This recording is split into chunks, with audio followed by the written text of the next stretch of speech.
Alright everybody, welcome back. This is Dash Rendar and we are in character builder mode because today we are stat 0 and we are starting off in the zombie apocalypse, a la If It Happened, when there was no more firearms, or let's say with Poleaxe. So we got the entire arsenal out here. I'm going to go through the strengths and weaknesses of each weapon, what I think I would use, and just have a fun thought experiment with the entire concept. Alright, first step is actually either tie the hair back or cut it, because you do not want to get grabbed by your hair. So that would be the first thing I would do, would either be shave off the locks or just make sure it's always pulled back. Next thing I would want would be a padded linen gambeson. These are extremely lightweight, quick to move around in. Nothing's gonna bite through here realistically, and you can move, you can climb, you can do everything. I was thinking butted mail because you don't necessarily need rivet mail for a zombie, but I think that I'm gonna choose this in lieu of just continued flexibility. There's sleeves for it as well, so I would probably have the sleeves on it also. The hair is pulled back and you got the padded gambeson on. If I was gonna go for something with sort of plate armor, I would pick the Brigandine. Now this is my newest edition, so maybe I just want to show it off. Sure, that's a possibility, but also it's got overlapping steel plates underneath. These are all 1.5 millimeter, and you can see with something like this, even hitting it hard with the point, that's going to provide a great amount of protection. Now I'm not saying the zombies are going to have weapons, but it's just a great way you can still move around, jump around, and do a lot in it and not be encumbered. Realistically, you can even climb in something like this relatively well, so it'd be great for traversing place to place while providing an ample level of protection without slowing you down. So let's start trimming the fat. The first thing I would get rid of, unfortunately, even though it's one of my favorite swords of all time, is going to be the short sword, the Spatha, the Gladius, things like that. They are great thrusting weapons, but if you're dealing with the undead, you're gonna want a clean hit across the head or something that can inflict blunt traumatic damage. And these just don't have the capacity to do that. So while they are amazing, fast, great swords, I wouldn't necessarily suggest taking that to the end times. The other one that wouldn't make my cut would be small throwing or hand axes. Be great, but you really wouldn't be able to throw them because once you throw them, they're basically gone and they're useless. They don't necessarily have the capacity to create as much an impact as you may want, and they can get stuck pretty easily. Now the next thing that I don't think is going to make my cut is the time-honored atlatl. Now these things are amazing. I may keep one around for hunting, but I was going foraging or anything. They don't have quite the stopping power you would want in order to bring the undead down. So I feel like my lack of skill, but also the lack of the power to get a killing blow, unless it's like a perfect shot. I probably also need some like sharper obsidian tips or something like that. Up on the high capacity for I would want with me would be this great mace here. You've seen already in the videos the damage that it can do. The best thing about it is that it carries relatively well. It's not as big as like a greatsword. You can still move with this in here.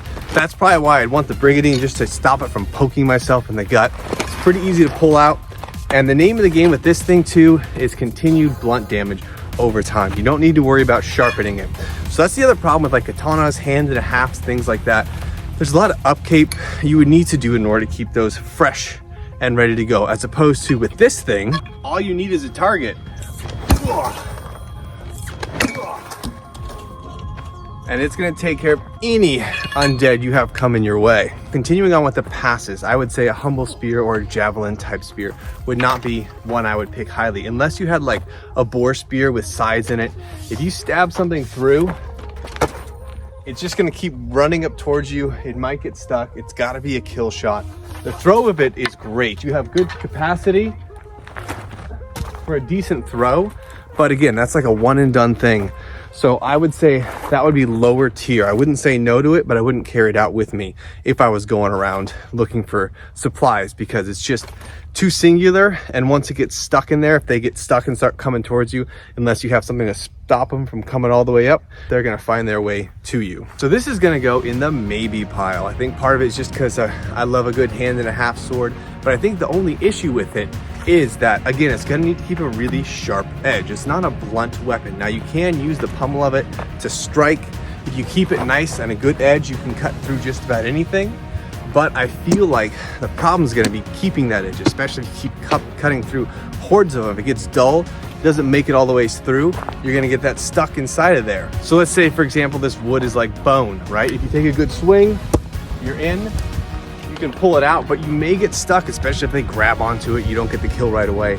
So there's a danger inherent in that. Again, you can come up over the top, you can smack, there's a lot of different movements you can do with it. It's very fast, but I would just be concerned that it would lose its edge or break over time. This next one, it's a definitive, yes, may I please have another.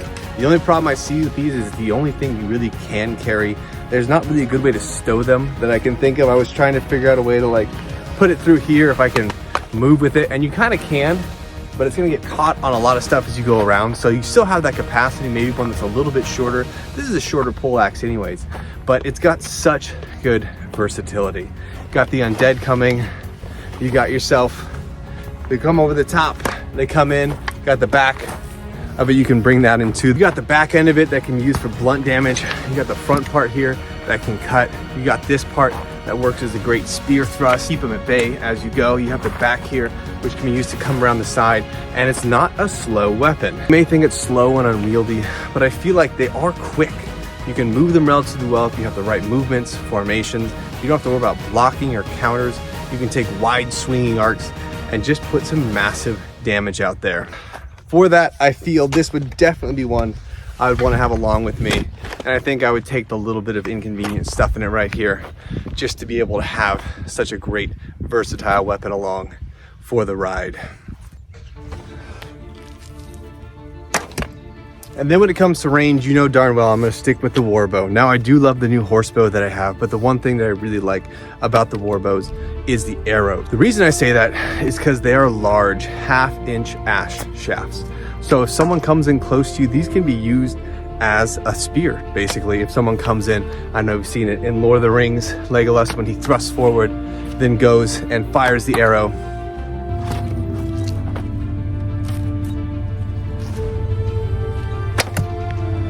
So you can do a lot with it, and the arrows I think gives it that extra little perk. The other thing is that you can use a lot of different woods for it. I think the problem with the compound bow you're gonna run into is you need a kind of specific type of arrow for it.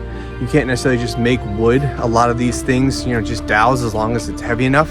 It's got a decent enough grain, it's gonna do the damage. So I would pick a lighter one too, probably like this, the 130. I feel like the 165 and those heavier bows wear me out a little too fast, and I can't aim as well with them. So it'd be kind of in the upper mid range of what I can do, just because I want that stopping power. And lastly, of course, we mustn't forget the Greatswords. Now these things are a force of nature. They are large. If they're sharpened well, they can cut through multiple things at one time. And it would be high up there on the list of things that I would like, especially because you have such a massive pummel in the back for striking. You can keep distance away. Something comes in close, you have that ability to kind of create a buffer for yourself and then come down over at the side of it.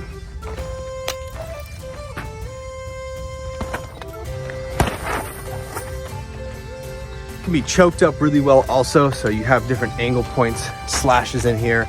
It'd be hard to carry multiple things when you have one of these, but if you got one of these, then you might not need to carry other things as well. Now, I guess the big thing, of course, is what zombies are we talking? Are we talking 28 days later zombies, which are hyper fast, hyper strong, hyper aggressive? Or are we talking about George R. Romano, slow, shambling, Shaun of the Dead type zombies? Now, if it was the latter, I would definitely pick something more in line with this.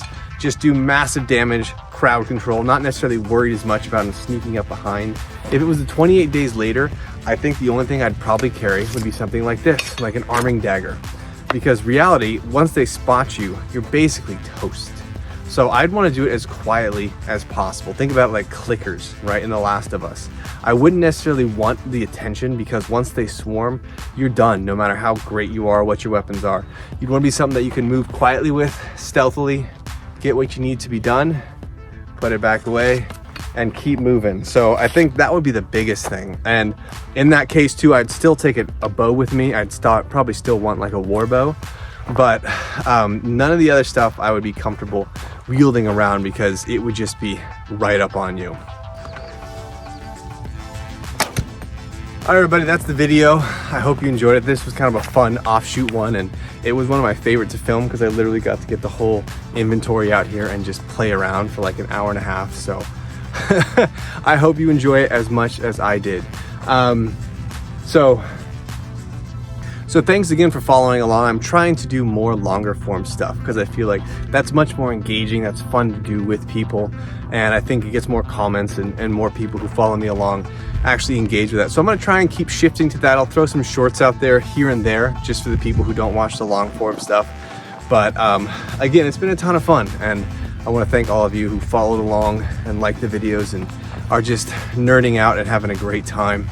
And I got to try out my new Brigadine armor, which is fantastic and I'm super excited about. So it's cold, and that'll probably be more of a prominent player because I can move well in it, and I'm pretty excited about it.